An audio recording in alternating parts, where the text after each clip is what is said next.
Ladies and gentlemen, welcome to the Foreign Correspondents Club of Japan. My name is Martin Colling. I'm the moderator of today, and it is my great pleasure to introduce Professor Emeritus of Princeton University, Frank von Hippel. I used the German pronunciation of his name today, but he was born and grew up in the United States, and has a long and distinguished career in academia, but not only in academia, but also in public policy. He, for example, was Assistant Director for National Security in the White House Office of Science and Technology Policy in 93 and 94, and in his position he was involved in securing Russian nuclear material after the fall of the Soviet Union. So he might be able to talk about that later too, because this issue can come in handy. This topic could come up now with North Korea, because verification of the whereabouts of nuclear material is also an issue in North Korea.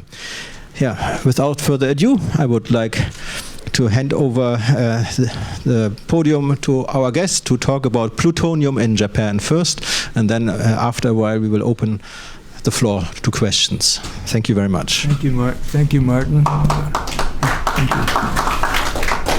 I guess this is on, is it? Yes. Okay.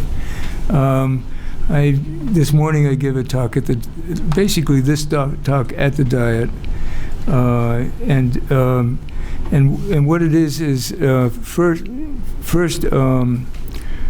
explanation of what the plutonium situation is in the world, and then second, the legacy from the Cold War and also the legacy from the breeder reactor programs, which have failed around the world, of large quantities of separated plutonium, and what different countries are doing about, trying to do about that.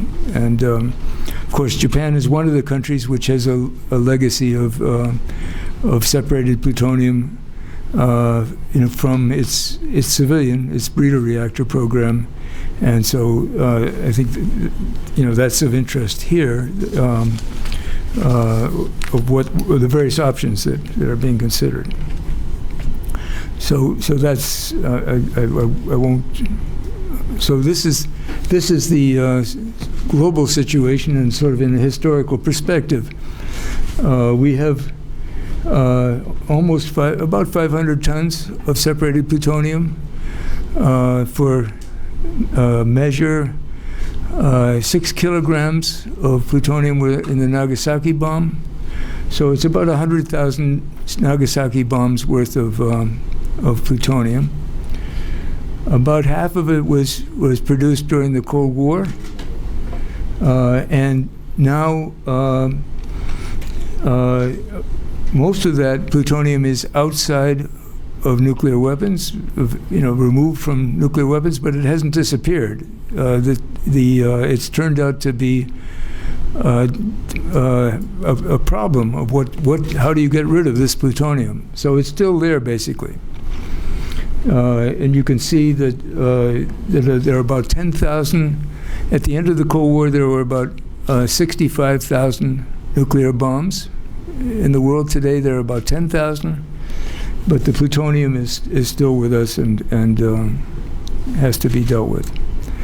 But in the meantime, the civilian programs launched in the 60s and 70s to separate plutonium for a new generation of reactors, which we were supposed to have maybe 1,000 of these new reactors in the world by now, but they didn't come. And so the question, there's a challenge of what to do with this plutonium, and you see that the amount is still increasing. It's been difficult to stop. In some countries, it's been difficult to stop the separation of plutonium, even though the original rationale has disappeared. And so that's about half of the separated plutonium now, and soon will be more. If you look on the civilian side, you see that that civilian plutonium is really almost entirely in 4 countries. France, Japan, Russia, UK. So Japan is one of 4 countries with a big legacy of separated civilian plutonium from the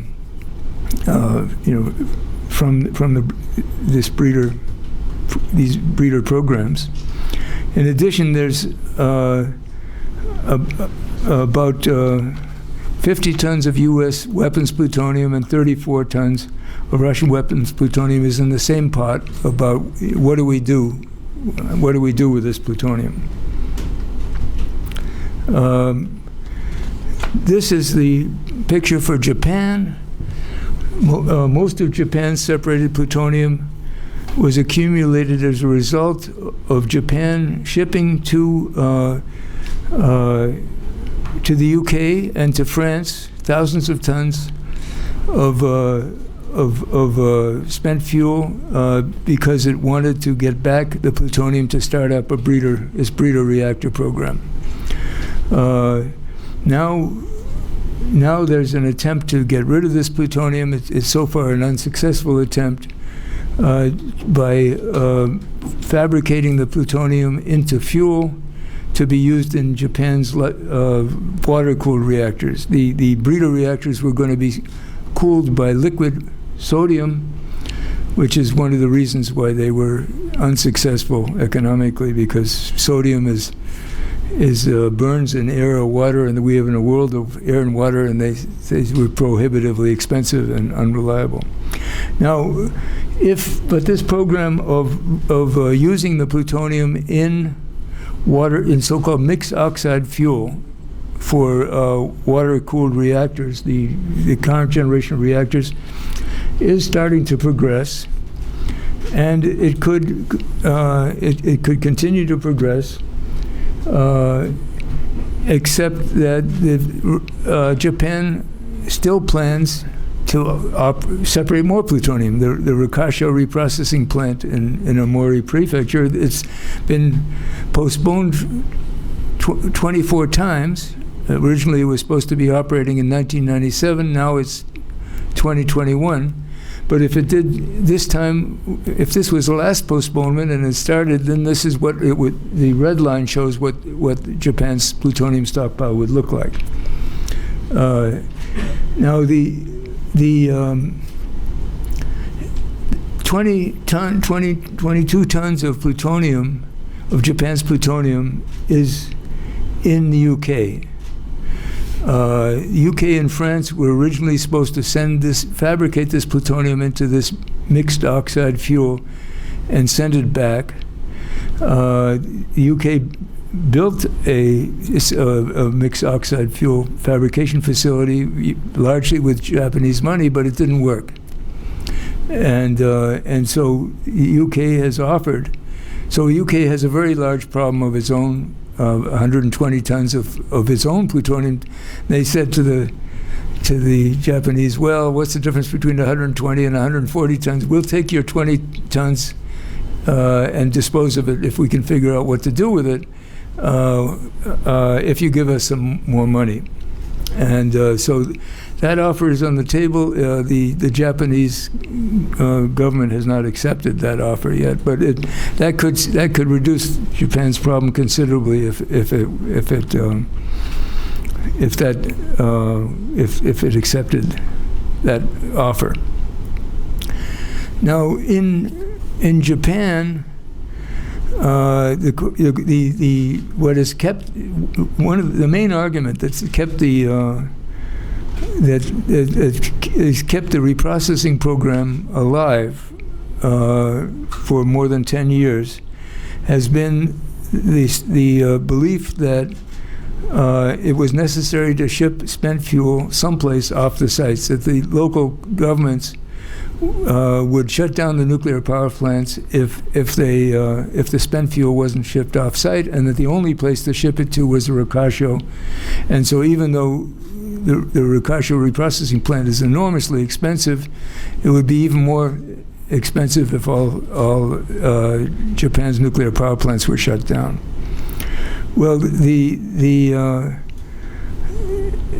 it turns out that more and more local communities and prefectures are accepting the possibility of the spent fuel staying on the sites. That is partly because there's been a concern since the Fukushima accident about spent fuel pools being a potential danger. There was almost an accident at Fukushima that would have been 100 times worse than the actual accident with loss of water on the unit number 4. And so the new safety authority here, the Nuclear Regulation Authority, has been urging communities for safety reasons to remove as much spent fuel as they can from the pools as soon as it's cool enough to put in air-cooled storage. And this has convinced most of the local governments to be more sympathetic to this option. And once you have dry cask storage on site, the pressure to send it to someplace else is reduced, and so there's an alternative to Rukasha. The reprocessing is developing. This is a short way to say it. And the different colors of green here on this table just shows you the stage where the on-site dry cask storage has progressed to at the different nuclear power plants in Japan. So in the United States, actually, up in the upper hand left is what spent fuel storage looks like. It's the casks which are just kept outside. This actually, picture of in the upper hand left is from a nuclear power plant that no longer exists. This is all that is left of the Connecticut Yankee nuclear power plant, is the spent fuel, waiting for a repository, underground geological repository to go to. That's the lifetime output of a nuclear power plant. In Japan, a very large storage facility, enough for several years of discharges from all of Japan's nuclear power plants, has been built in Omori Prefecture, but it's not clear that Omori will. The local town wants to start this up and start accepting spent fuel, but the governor of Omori Prefecture, I think, is tying that operation of this storage facility to the operation of the reprocessing plant. He does not want to accept any more spent fuel into Omori Prefecture unless the reprocessing plant operates. Now, but in any case, the Nuclear Regulatory Authority, in encouraging regulation authority here, and encouraging communities to accept and utilities to accept on-site dry cask storage, that says you can do it in the U.S. style. You don't need to have a building if you want to, for dry cask storage on site. And so you could have a situation like we have in arrangements like we have in the U.S. So now that's the background. And so what is, I showed you all the separated plutonium that's accumulated around the world that has to be disposed of. And what are different countries doing? Well, the 6 countries that are still in the plutonium business, there's a list here, and then I'll go. The 3 of the 6 countries, that is Russia, India, and China, are still keeping the dream of breeder reactors alive. Russia has 2 uneconomic prototypes. India has built one which is not operating yet. China has started construction of one. And so they haven't really come to grips they still have the idea that maybe, well, China does not have much separated plutonium, has very little separated plutoniums. So it's really, and nor does India. So among these countries, Russia has a large stockpile of civilian plutonium as well as weapons plutonium to deal with. And the focus is on maybe there will be breeder reactors still in the future. So that leaves Japan, France, and the United Kingdom. Japan only recently accepted that there's no future for breeder reactors, and when it finally decided to retire the Monju reactor. France already did that in 1998. And the United Kingdom, a long time ago, in 1994, had already given up on breeder reactors. But in Russia, India, and China, the nuclear energy research and development community still has access to the national treasury for enough funding, at least, to keep the, to build a prototype.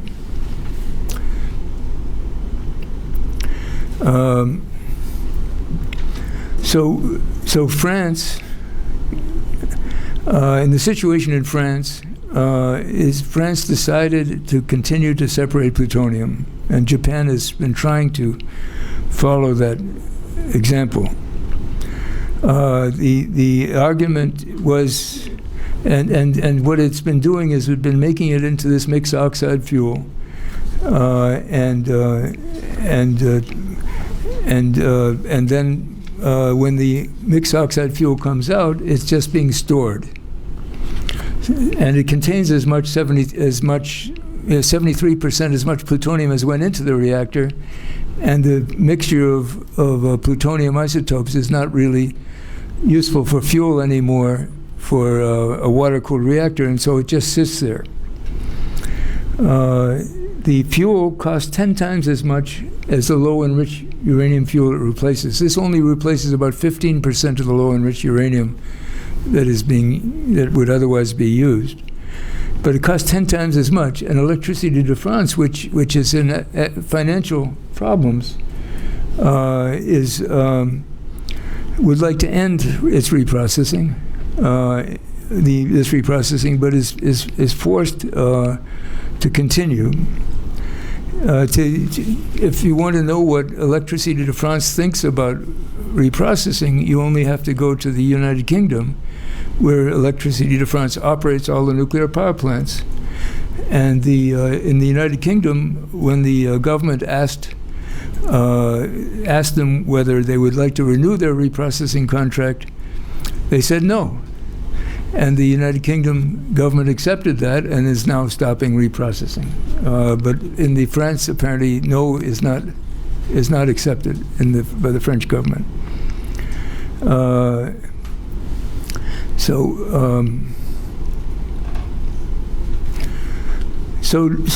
that's the story. And now I'd like to talk about the United States and the United Kingdom, countries where there are no reprocessing programs. In the United States, reprocessing ended in 1972, and in the United Kingdom, the plan is to end it by 2020. So in the United States, when this happened while I was in the White House in the Clinton administration. The question is, well, what do we do with our plutonium? And in the end,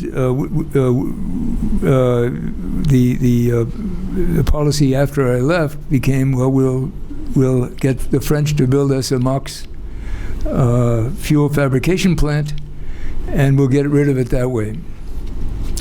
And Areva, which was designing this program for us, estimated that the cost would be $3 billion. It's now, we've spent $6 billion, and in the 2002 dollars, the estimate to complete this program and process 34 tons of our 50 tons of plutonium has risen to $21 to $28 billion. This is sort of a catastrophe which is sort of not purely, AREVA is not purely to blame. Our Department of Energy has this syndrome that any program increases astronomically. It doesn't know how to manage programs. But in any case, the government has, and this is maybe the one of the very few things that the Obama administration and the Trump administration agree on. This is too much money to spend on this, and so they have opted for another approach, which is called dilute and dispose, and I'll describe that shortly. As I mentioned, in the United Kingdom, they built the MOX plant, but they could not make it work, and they're now discussing. They would like to try again to build another MOX plant, MOX fuel fabrication plant. But none of the companies, neither Electricity nor de France or any other company which is sort of proposing to build a new nuclear power plant in the UK, they've all made clear that they don't want to use MOX fuel. So it's too much trouble with public opposition and licensing to use that. So that program is, nothing is happening. They're saying we'll decide in 2025 what to do. In the meantime, however, there is some small amount of their plutonium which is, they agree, is too contaminated to use for MOX, and therefore they are building an immobilization, a direct disposal. They will immobilize it and directly bury it, and I'll describe that program briefly. So the original alternative, when I was responsible for this program in the U.S., there was going to be a two-track approach. One track was MOX, and that was dropped by and that was the one that was adopted by the Bush administration. And the other track, though, was going to be basically we still have the legacy of the high-level waste from separating the weapons plutonium we produced during the Cold War. Now we're trying to deal with that high-level waste, and that's in the standard way of mixing it with glass. And so we said, well, why not just mix the plutonium into the glass while you're while you're mixing the radioactive waste? And this is the configuration that was finally adopted to do that until the Bush administration canceled this. The Department of Energy now says it's too late. I don't agree, but anyway, things have moved on. But the lesson for Japan is, you pay a huge amount of money to separate the plutonium, and then you spend a huge amount of money to throw it away. Maybe not separating it might be a better idea. Especially ironic if you put it together again with the same material from which you originally separated it. So this is the current proposal for the U.S. To use glove boxes to mix the plutonium, dilute it, and with a material called stardust, and then bury it. And so this is one of the glove boxes that's currently being used. There's 6 tons of plutonium which has been committed to this path at this point. And here you can see the plutonium oxide powder. That's what it looks like. And then it gets mixed with some material in a can.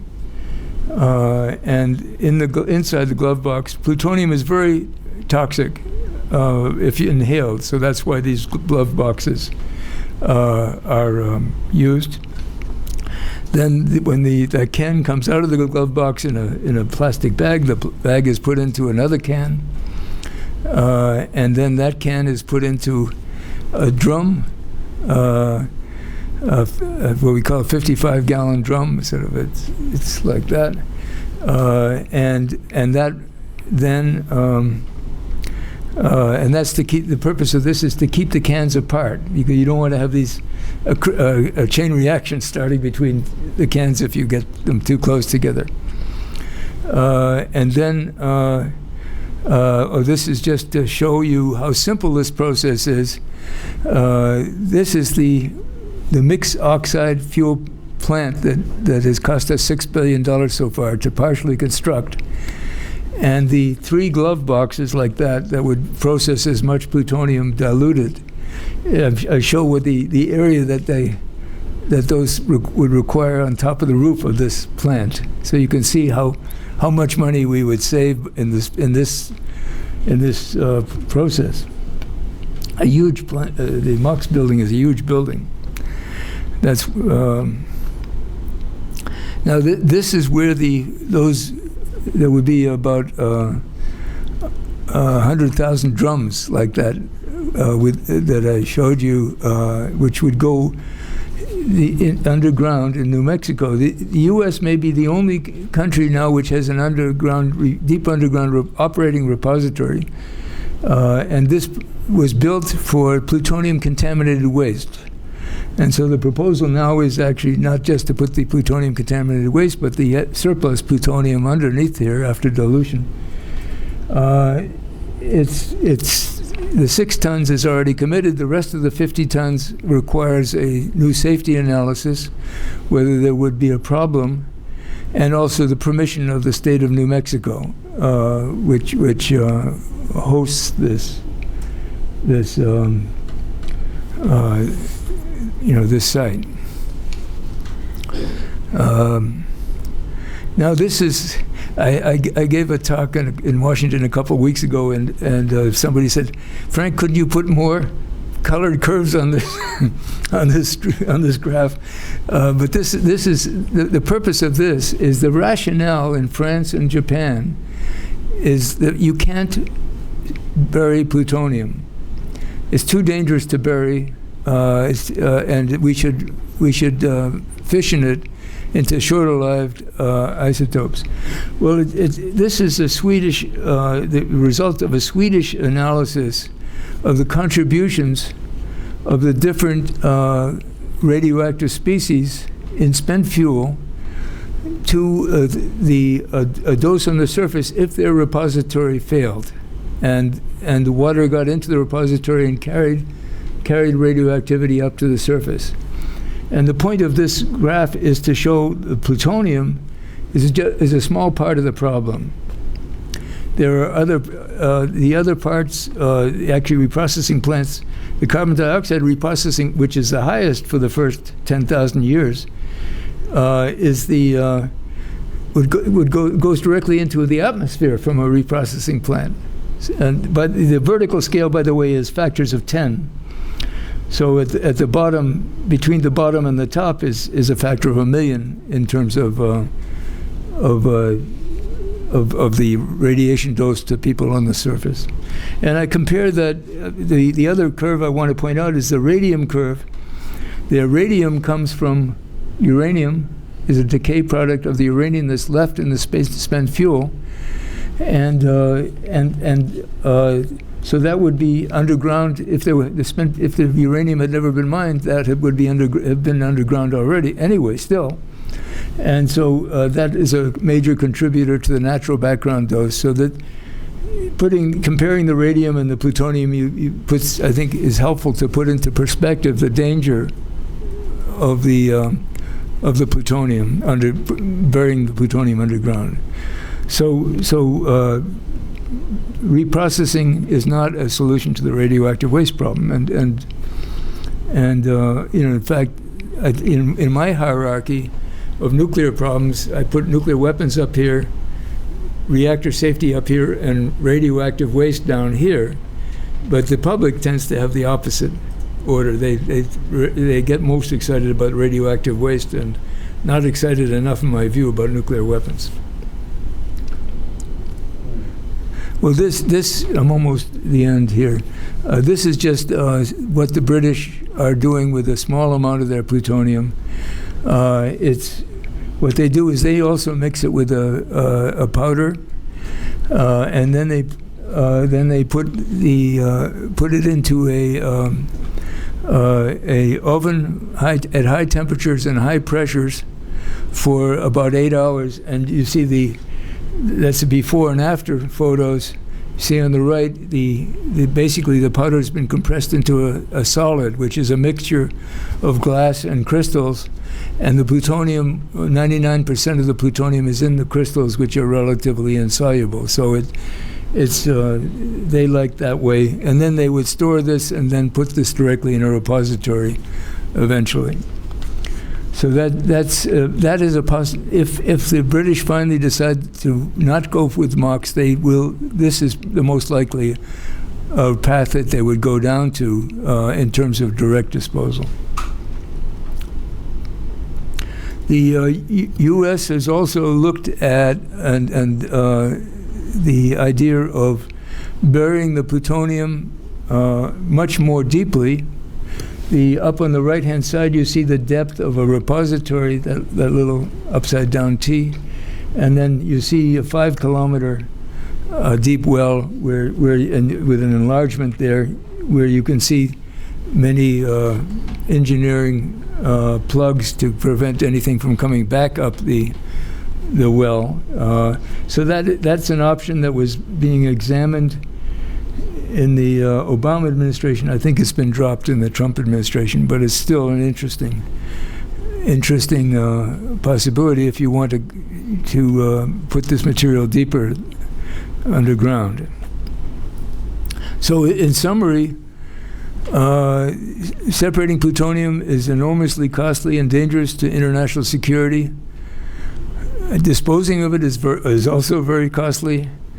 It's better not to separate more plutonium in the first place. Dilution and deep underground disposal is an alternative to MOX. And plutonium in a deep repository is much less dangerous than on the surface. Thank you very much. My pleasure. Thank you very much. And now I will open the floor to questions. Working press first, and then, if time allows, also associate members. So, do I see any questions from working media? Christoph? No?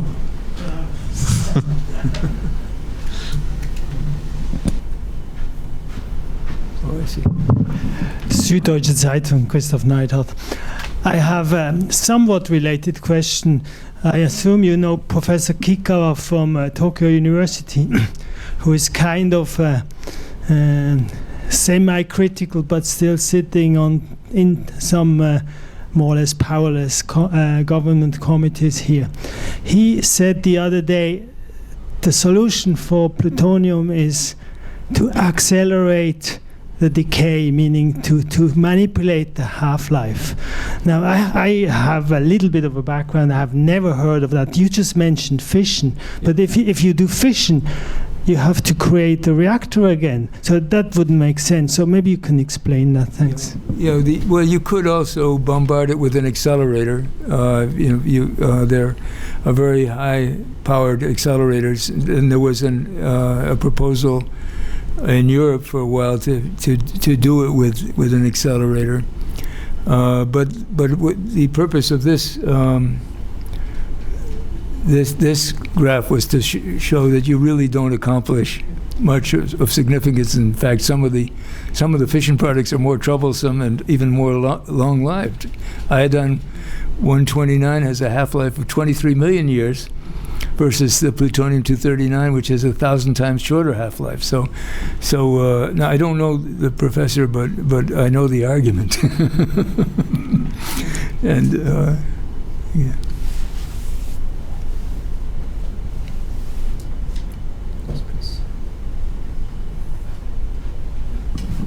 Shingo Ito from AFP.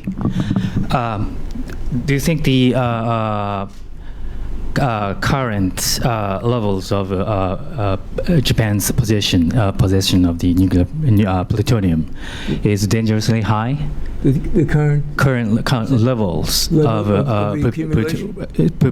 Possession, around 40 748 tons of plutonium. The quantity, yeah. Right. Do you think it's dangerously high? Well, the 48 tons is enough if you use the IAEA's 8 kilograms number for a bomb to make 6,000 nuclear bombs. It's also, of course, Japan has had a lot of plutonium for decades now, and has not made any of it into bombs. So I don't think it's hard to get excited about the possibility of a Japan nuclear bomb. It's still it's not secure enough. I mean, in the U.S. we worry about nuclear terrorism, and there's two types of terrorism. One is a group makes a bomb, but it's also it's plutonium, and it's stored in the form of an oxide. Is a very dangerous radiological hazard.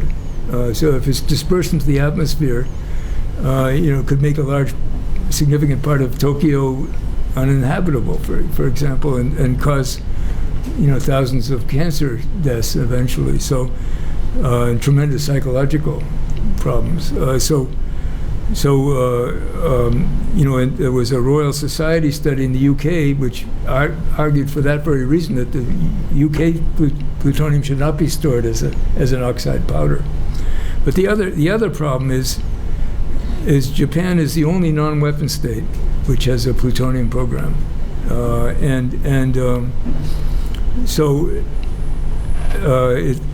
that South Korea has argued that, well, we should have the same, we have a mature nuclear energy program, we should have the same rights as Japan. And so the U.S. has been having a big struggle with South Korea to try to convince itself. And there's a joint 10-year study on this, which will go till 2021, to try to push the issue down the road. And Iran could have said, but didn't say, that. I mean, Iran did say that we want to be just like Japan, right? But they meant Japan in the sense of having an enrichment program. They didn't. They are not interested, fortunately, in a plutonium program, and so I think that for more than 30 years, I've been pushing the idea of a cutoff of the production of the separation of plutonium, the production of highly enriched uranium for weapons. But now I think it should be, since there's no economic reason to separate plutonium, no environmental reason to separate plutonium, I think we should have a ban on plutonium separation, total ban, in both weapons and non-weapon states, as a way to cap this problem and start working to get rid of the plutonium stocks that we have. I don't know whether I... That's fine, yeah. Covered. How about this time, the Japan-U.S. Nuclear Energy Accord renewed this time? Yes. But do you think... It's not renewed, it will roll over, right? Right, roll over. Yeah. Do you think, is it possible for the U.S. In the future to say, okay, we'll stop it? Well, I mean, this came up. I actually go back to the original discussion with Japan in the 70s, when what happened was, of course, is in 1974. Well, in the 60s, especially, we were encouraging all over the world plutonium programs. The breeder reactor was the future of the U.S. started this. And then in 1974, one of the countries that we had been encouraged used, which was India, used the first plutonium it separated for a nuclear explosive. And so that at that point within the U.S. government, the higher levels of the U.S. government started thinking, is this program is this what the Atomic Energy Commission, our Atomic Energy Commission was doing, is that really in the U.S. interest? And then decided that it was not.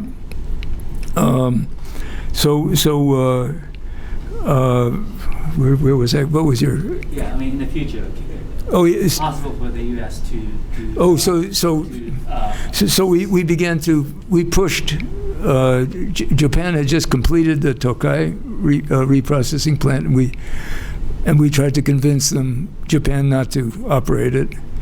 There was Japan at that time felt very strongly, and the Prime Minister, Fukuda, at that time was understood by the U.S. to say this is a matter of life or death to Japan. At that time, somehow its nuclear establishment had convinced the country that being dependent on uranium imports was the same thing as being dependent on oil imports, and that the breeder reactor would make Japan invulnerable. And so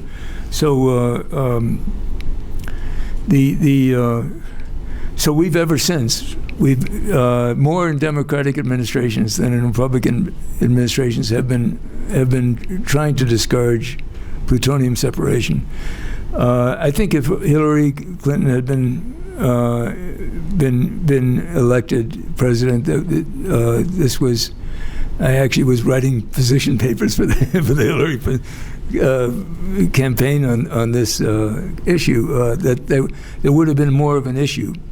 But at the moment, of course, we've got North Korea, we've got more urgent issues to deal with, and to make this an issue between the U.S. and Japan. Even a Democratic administration, I don't think would have in this context, made much of an issue. But I think if things calm down with North Korea, then maybe we would return to saying, really, do you really want to do this? Why don't you just wind this up? It's been a failure. Stop wasting money on this, and it will strengthen the global non-proliferation regime.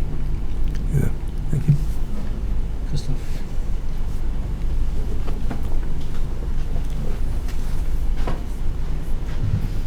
Süddeutsche Zeitung again. Japan has known for at least 15 years that Monshu will never work, and without Monshu, the so-called nuclear cycle is fiction, nothing else, or incantation maybe. Now, Japan still sticks to Rokkasho, and maybe for military reasons, otherwise there is no logic for Rokkasho. So how do you see these military reasons? And you said you talked to the Diet this morning. This Professor Kikawa said he was on a commission that should re-examine the future energy mix. He said in the first ever meeting of that commission at the METI, the minister came in and told the commission, we will not change the energy mix. So are you coming here to talk toward walls? Because I can't imagine that they listen to you. Well, I've been coming here since 1993 to discuss reprocessing. And I remember in 1993 when I came, a meeting was arranged for me with the fuel cycle managers of TEPCO, KEPCO, and another utility, and I asked them, would you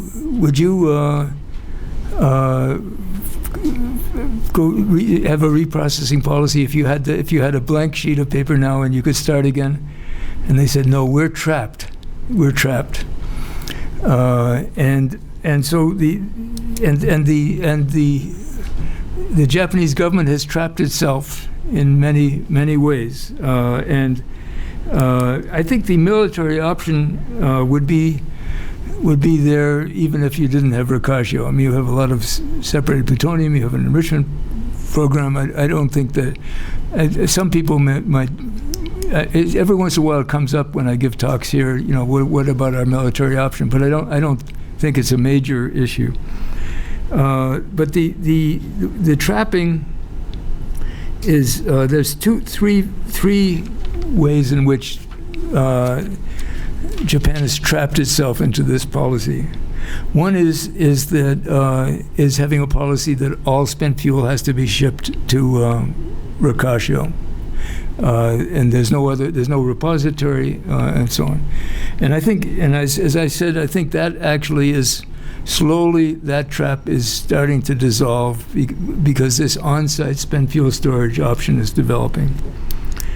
Then there's another trap, which is that Ricaccio is where the high-level waste is coming back to from UK and France. But that all the high-level waste has come back from France. There's about half of it has come back from the UK. There's still some intermediate level waste to come back from France. In 5 years maybe or so, that problem will also be. And the Mori Prefecture basically was able to threaten, and actually did threaten the government. If you abandon reprocessing, we'll turn those ships away. It'll be an international incident. And then the third part of it is that the arrangements for paying for the Ricaccio reprocessing plants, there's loans which have been, and those loans will only be repaid as the plant reprocesses. Now that's a complete self-inflicted artifact. I mean, the same money will exist if the plant doesn't operate, and so that would just require a change, the Diet to change the law. And a huge amount of money, about $100 billion, would be saved over the next 40 years, or maybe more like $80 billion from not operating the plant, but from going directly from building it to decommissioning it, instead of operating it for 40 years and then decommissioning it. So I sometimes I wonder, why do I come back here after 25 years to. But I do see some. I see these things actually loosening up, and that maybe 5 years from now, all of a sudden there'll be a flip in the policy, and the system will acknowledge that okay, this was a mistake, and let's clean it up. Like with Monju. Monju was, it took 20 years. From the sodium fire in the Monju reactor to actually accept, and a lot more money spent to accept that just forget about it. Yeah. Thank you.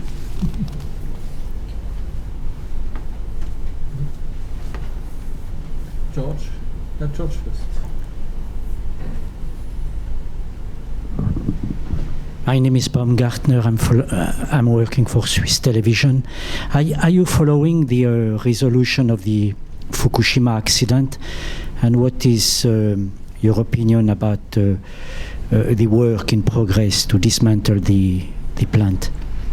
Well, I spent 4 years on a National Academy of Sciences study on the lessons that we should learn from Fukushima. But I haven't. I've. One of the lessons is how expensive the accident has been. The U.S. Nuclear Regulatory Commission estimated the consequences of a Fukushima-type accident as about $4 billion in the U.S. I think it's like $200 billion at this point is the estimate. So, It's hard. I haven't really gotten into the other thing is that I've learned. Another thing I've learned is how hard it is to clean up. Again, here we found that the Nuclear Regulatory Commission has been assuming in its assessments that it would take less than a year to clean everything up and get everybody back in their houses. Well, it hasn't happened that way in Japan. And when we asked them, where did you get? On what basis did you conclude that? They say we can't find it.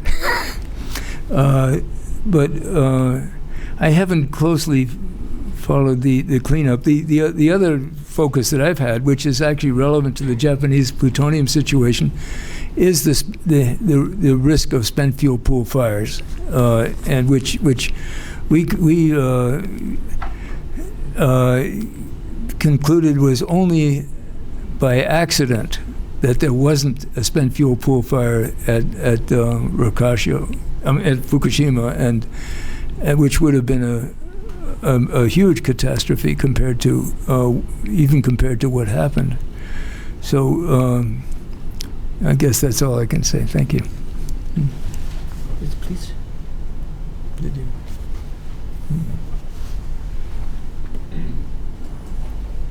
And by the way, that I think that understanding of the danger of the accident that didn't happen at Fukushima is part of the reason why host communities of nuclear power plants are now willing to go to dry cask storage. Yeah. I'm former ambassador to Switzerland. Oh yes, nice to see you. And only one question. You talked about an enormous trap in which Japan has been drawn into. Yes. Is it political reasons or others? Why Japan cannot get out of this trap?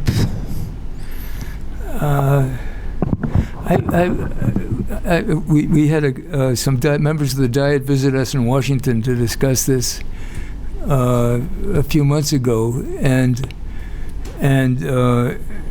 one of the members of the Diet had a theory. He said that in METI, the bureaucrats, they rotate through. They only are in the nuclear division for about 2 years, and then they go on to another job, and they see their job as not to be not during their 2 years to have the program collapse. And this is very similar to the explanation for why the Vietnam War went on so long. That it was each president said, "Well, I'm not going to be the first president to lose a war. Let the next president be the president to do that." But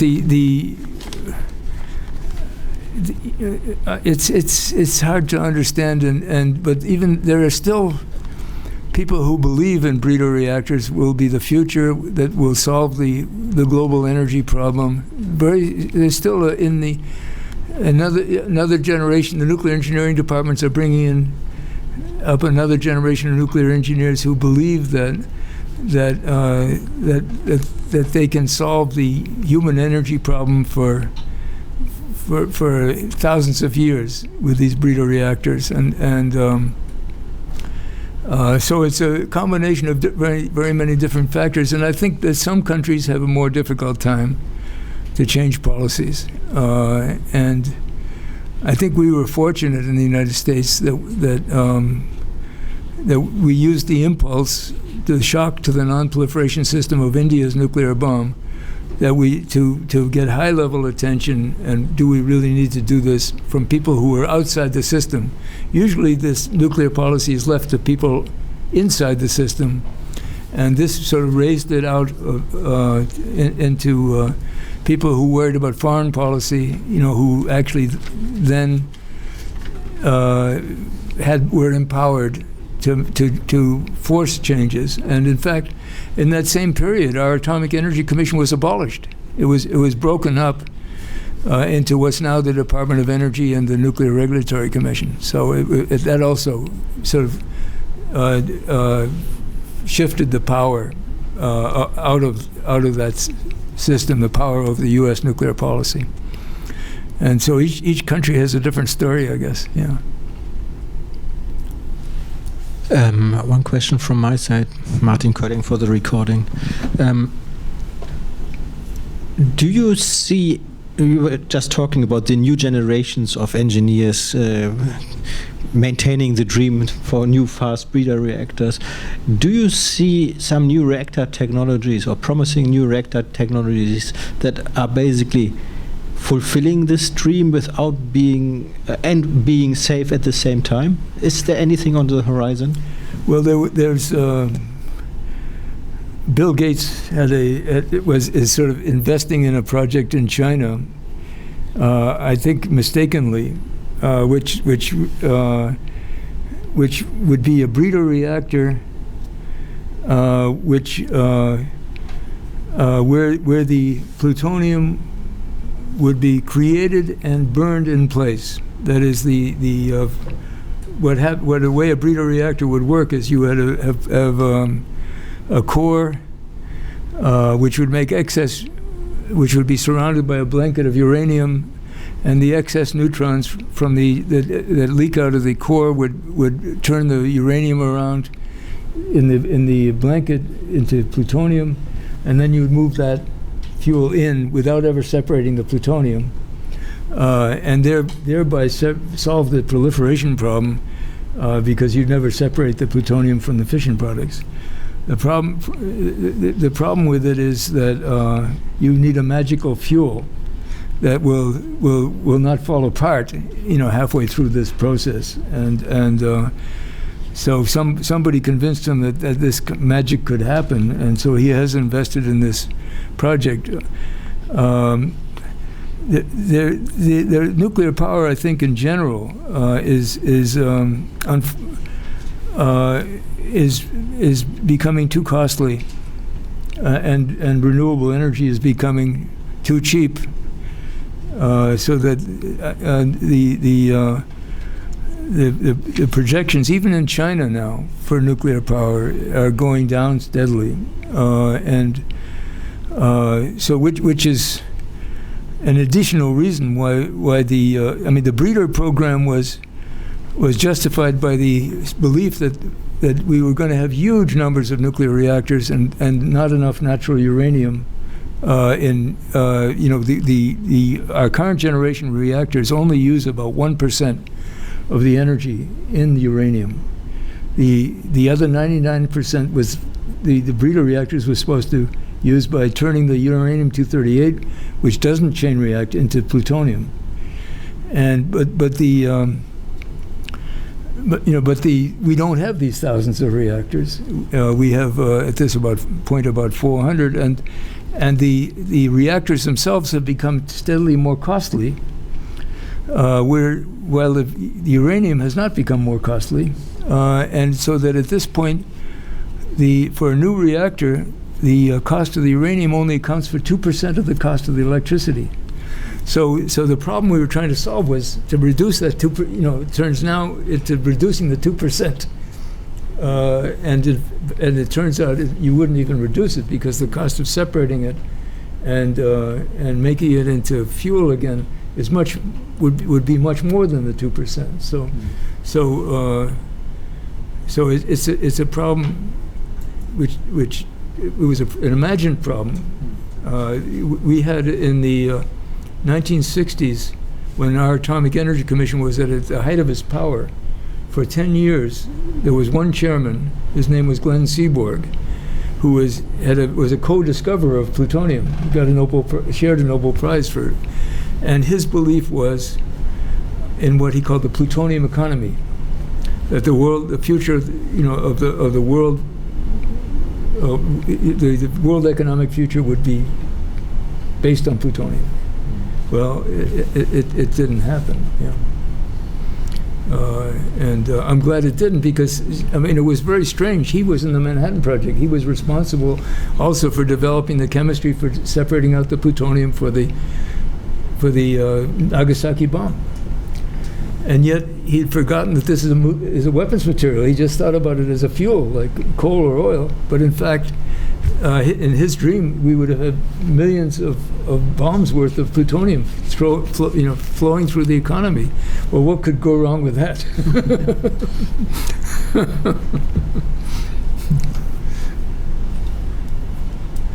Any other questions from the floor? Okay, last question then.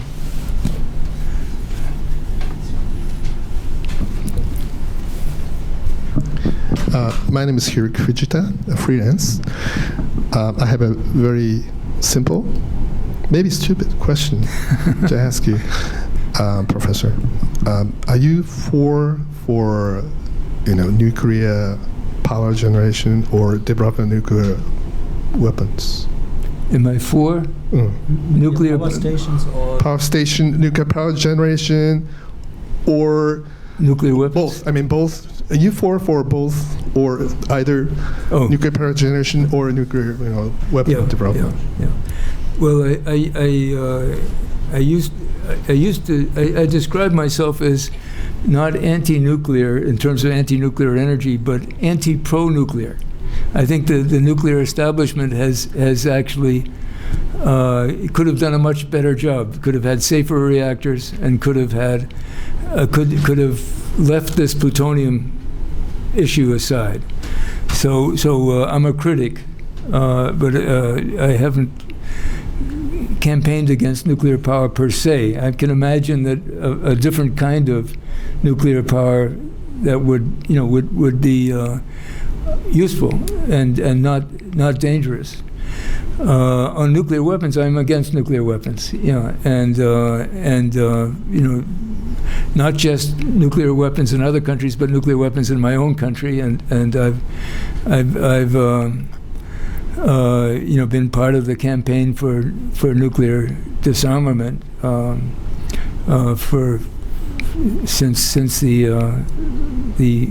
certainly since the early 1980s, when we had the nuclear weapons freeze movement, which grew up in opposition to the nuclear buildup that at the early Reagan administration proposed before we got into the late Reagan administration, when we started having nuclear reductions agreements with the Gorbachevs. Yeah. Clarify. Do you think that there are some? Can you go to the microphone, please? Do you think that there are safe nuclear power generation? There are some designs that look much safer, that look like they could be safe. Yes, much safer than the current generation. But you were against? Pardon? Are you against or? No, I think it would have been interesting to explore these alternative designs, but I think the nuclear industry was locked in to the current design, and so it never seriously looked at alternatives. I mean, the nuclear reactors we have now are a result of the U.S. Submarine program. They were developed to power nuclear submarines, compact reactors to develop nuclear submarines, and they were not designed to be safe for civilian, for near cities, for producing power. I think. Thank you. My pleasure. Okay. Then very last question.